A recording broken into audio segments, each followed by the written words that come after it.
Hello दोस्तों, UP math मस्ती में आपका स्वागत है। दोस्तों, आज की इस वीडियो में हम गोदावरी नदी तंत्र के बारे में चर्चा करने वाले हैं। इसकी प्रीवियस वाली वीडियो में हम गंगा नदी तंत्र को पूरा देखे थे और गंगा नदी तंत्र में जो सहायक नदियां हैं उनके किनारे जो प्रमुख शहर स्थित हैं उसके बारे में हम बात किए थे। तो चलिए आज की इस वीडियो में हम बस गोदावरी नदी तंत्र अर्थात गोदावरी नदी और उसकी जो सहायक नदियां हैं उसके बारे में देखेंगे। लेकिन इसकी जो अगली वीडियो होगी उसमें हम गोदावरी नदी तंत्र पे जो भारत के प्रमुख शहर हैं जो इसके किनारे स्थित हैं उनके बारे में हम चर्चा करेंगे। तो चलिए हम बात करते हैं गोदावरी नदी तंत्र के बारे में। तो पहले देखिए, गोदावरी नदी की अगर बात करें तो गोदावरी नदी की अगर लंबाई की बात करें तो इसकी लंबाई कितनी किलोमीटर है? 1415 किलोमीटर। जैसे उत्तरी भारत में सबसे लंबी नदी गंगा नदी है, उसी प्रकार अगर दक्षिण भारत, इसका मतलब प्रायद्वीपीय भारत में अगर बात करें नदियों की तो सबसे लंबी नदी कौन सी है? गोदावरी नदी है। अगर बात करें गोदावरी नदी की उपनामों की तो गोदावरी नदी को दक्षिण भारत की गंगा कहते हैं। जैसे उत्तर भारत में सबसे लंबी नदी कौन सी है? गंगा है। उसी प्रकार दक्षिण भारत में गोदावरी नदी को दक्षिण भारत की गंगा कहते हैं। उसके बाद में हम बात करें कि गोदावरी नदी का और उपनाम क्या है तो गोदावरी नदी को बूढ़ी गंगा के नाम से भी जानते हैं। चलिए आगे हम बात करते हैं कि गोदावरी नदी का उद्गम कहाँ से हुआ। देखिए, गोदावरी नदी का उद्गम यहाँ पे कौन सा राज्य है? महाराष्ट्र। और उसके बाद में बात करें यहाँ पे कौन सा है? आंध्र प्रदेश। तो देखिए, गोदावरी नदी महाराष्ट्र, तेलंगाना और आंध्र प्रदेश से होकर गुजरती है। अर्थात गोदावरी नदी कितने राज्यों से होकर बहती है? तो 3 राज्यों से होकर बहती है। वहीं अगर बात करते हैं कि गोदावरी नदी का उद्गम कहाँ से हुआ है तो गोदावरी नदी का उद्गम महाराष्ट्र के त्रयंबकेश्वर जो एक पहाड़ी है वहीं से गोदावरी नदी का उद्गम हुआ। उसके बाद में गोदावरी नदी आगे जब बढ़ती है तो इसमें एक सहायक नदी, गोदावरी की जो सहायक नदी है जो कि ये भी महाराष्ट्र राज्य से ही निकलती है, उस नदी का नाम क्या है? प्रवरा। प्रवरा आकर इसमें मिल जाती है।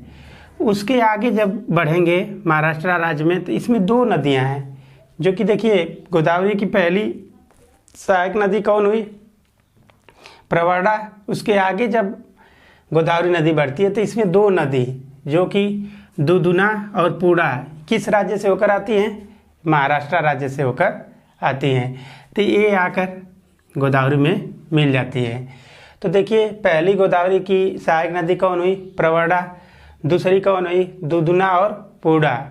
उसके बाद अगर आगे आप बढ़ेंगे तो इस यहाँ पे क्या है? मंजीरा नदी जो कि कर्नाटक राज्य से होकर आती है।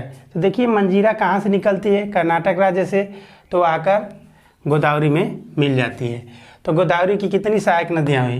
पहली प्रवरा, दुधुना और पूर्णा, उसके बाद में मंजीरा। मंजीरा किस राज्य से आती है? तो कर्नाटक राज्य से आती है। वही बात करते हैं आगे। जब आप आगे बढ़ेंगे तो आगे यहाँ पे जो कि एक पेनगंगा से पहले की अगर बात करें तो इसमें पेनगंगा में एक वर्धा नदी है। वर्धा नदी भी कहाँ से निकलती है? महाराष्ट्र राज्य से निकलकर जब 2 नदियाँ आपस में मिलती हैं तो यहाँ से इस नदी का नाम क्या पड़ जाता है? पेनगंगा। पेनगंगा आकर किस में मिल जाती है? गोदावरी में। उसके बाद में बात करें कि देखिए, पेनगंगा और देखिए ये पेंच है, फिर कान्हन है। ये जो 2 नदियों की जल धारा जब आकर मिलती है तो आगे चलकर ये किस में मिलती है? पेनगंगा में मिल जाती है। उसी प्रकार अगर बात करें कि देव नदी और चंदन नदी भी आकर किस में मिल जाती है? पेनगंगा में। जब ये 5-6 नदियाँ आपस में मिलती हैं तो यहाँ से इस नदी का नाम क्या पड़ जाता है? प्राण हिता। वहीं बात करें बेनगंगा की, तो बेनगंगा किस राज्य से आती है? ये बेनगंगा नदी का उद्गम एमपी से हुआ है। इसका मतलब बेनगंगा देखिए एमपी राज्य से निकलती है। उसके आगे अगर आप बढ़ेंगे तो इसमें क्या है कि एक नदी जो कि इंद्रावती है, इंद्रावती आकर गोदावरी में मिल जाती है। देखिए अगर बात करें सबसे बड़ी गोदावरी की, अगर सबसे बड़ी सहायक नदी की अगर बात करें तो सबसे बड़ी सहायक नदी कौन हो जाती है? इंद्रावती हो जाती है। उसके बाद में बात करें तो कौन हो जाएगी? बेनगंगा हो जाएगी।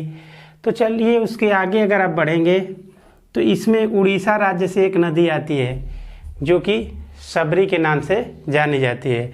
तो सबरी नदी भी क्या है? गोदावरी की सहायक नदी है।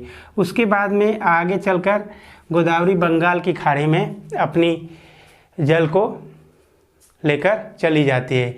इसका मतलब कि देखिए अगर बात करें कि गोदावरी नदी की सहायक नदियाँ कौन कौन हैं, तो देखिए पहली क्या है? प्रवरा, फिर उसके बाद क्या है? दुधना, पूर्णा, मंजीरा, फिर उसके बाद में बात करें पेनगंगा, बेनगंगा, वर्धा, पेंच, कान्हन, देव नदी, चंदन नदी, और उसके बाद में जब सारी नदियाँ आपस में मिल जाती हैं तो उसे हम क्या कहते हैं? प्राणहिता। और इसमें और एक सहायक नदी कौन सी है? इंद्रावती और सबरी। तो देखिए अगर एग्जाम व्यू से अगर बात करें तो देखिए पहली जो सहायक नदी है प्रवरता, अगर मान लीजिए मंजीरा को याद कर लीजिए, फिर पेनगंगा को याद कर लीजिए, उसके बाद में बेनगंगा को याद कर लीजिए, और प्राणहिता के बाद इंद्रावती और सबरी, ये जो है गोदावरी की मुख्य सहायक नदियां हैं। उसके अलावा बात करें तो देखिए इसमें वर्धा भी, पेंच भी और कान्हन, देव नदी और चंदन नदी आती है। तो दोस्तों आप कमेंट बॉक्स में कमेंट करके बताइए कि आपको ये वीडियो कैसी लगी। और इसके नेक्स्ट वीडियो जो होगी, ये जो गोदावरी नदी तंत्र के किनारे जो बसे हुए प्रमुख शहर होंगे उस पर आधारित होगी।